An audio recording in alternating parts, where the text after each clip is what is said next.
One day I was on a bus ride home and I just happened to look to the right and my vision just split a little bit.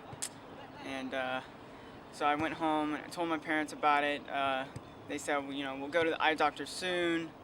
They didn't really think much, much of it. And so it started to get worse and worse. And one day when we were at my grandparents' house, I told them again, it's getting worse. We have to see the doctor. And so we actually went to the doctor, and nothing was wrong with my eyes. I had almost perfect vision in both of them, and they couldn't see anything with my optic nerve. And so basically, they just said you need to go next door to him and get an MRI. And they said the possibility of this being something serious is pretty much less than 1%, and 99% chance that it will be viral.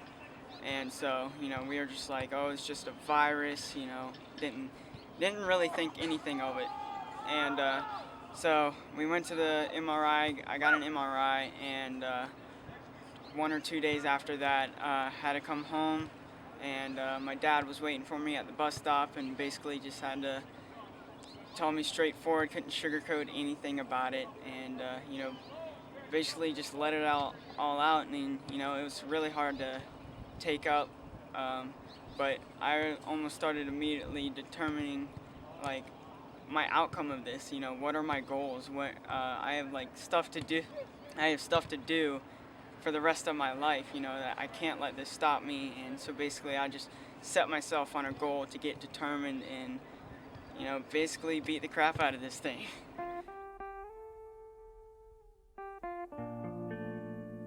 My name is not sympathy. My name is not patient. My name is not the guy with cancer.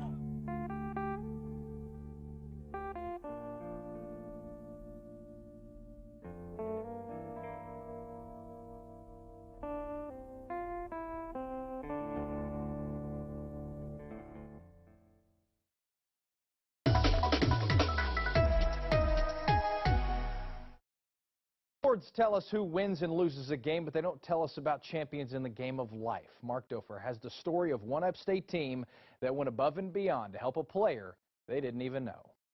The lessons learned here center around Nick Price, a freshman soccer player from Charleston diagnosed with a brain tumor in January. This kid, who looks like every other kid out here, is fighting for his life. What the Wade Hampton soccer team did was kick in for Nick. Beyond warming up in Nick's number 17, the team presented the family a check for $500 to help Nick kick cancer. For people to come and support your son. I mean, it's my job as a mom to support him, but when you see other people jumping on board to support your son, it's overwhelming. I was born in Charleston, South Carolina, lived here all my life. Born to Marie Price and Russell Price, great parents. And I'm a 9th grader, freshman at the Academic Magnet High School. Love where I go, love what I do.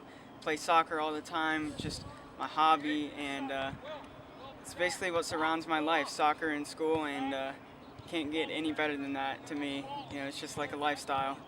Ever since last year when we found out that Nick had been accepted to the Magnet, he's been excited about the challenges presented in front of him, both being a freshman trying to make a varsity team, and also the academic challenges. He's accepted both of those. He's been just nothing but a professional level. Everything that you would expect out of somebody much, much older than him as far as punctuality, attitude, effort.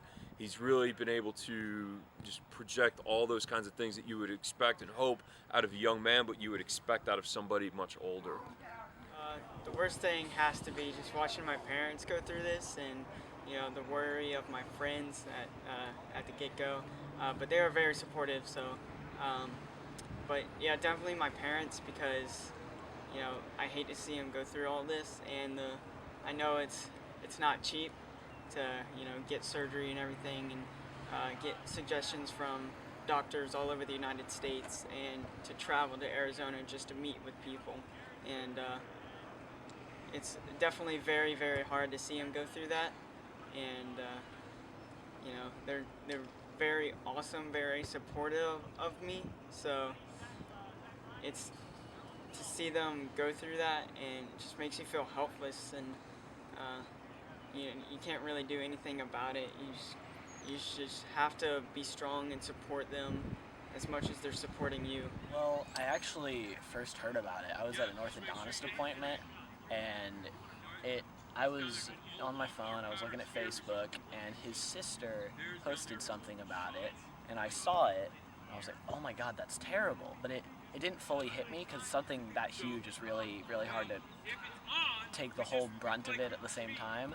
And then I went, about 15 minutes later, went to my dad's office, and then kind of walked in, told him, and when I told him, that was really the moment it hit me and just broke down. It was really crazy. I'm actually far more lucky than most people, not receiving DIPG, because, I'm part of the lucky 10% with this type that have pretty much a chance to live.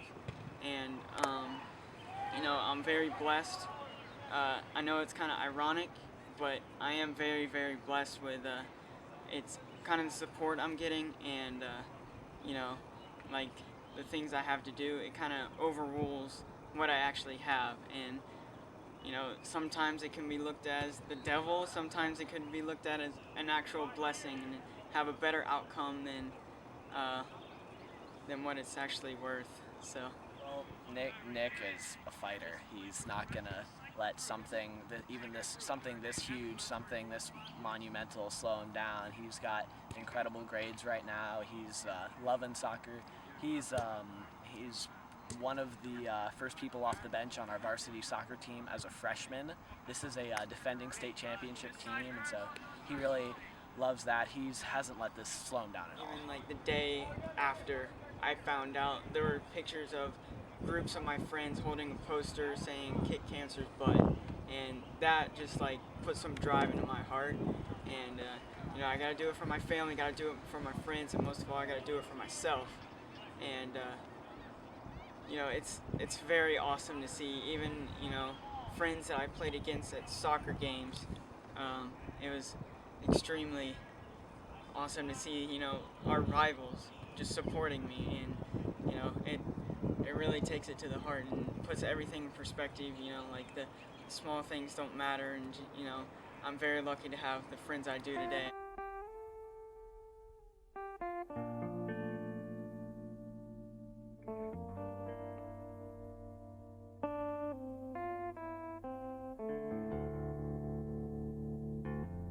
I mean, I don't worry about myself very much, because I always look at myself as a healthy guy, and I'm very, very strong about things, and I almost feel invincible sometimes when in my head, you just got that much courage, that much determination to win battles. But with my parents, I was more afraid of them being, scared, and I didn't want them to be scared at all, because, it's your parents. You want to be there for them, you want to protect them, you have to return the favor of them taking care of you, so you got to take care of them just as much. And so I just try to return the favor and act as strong as I can, even though I'm already set to be strong.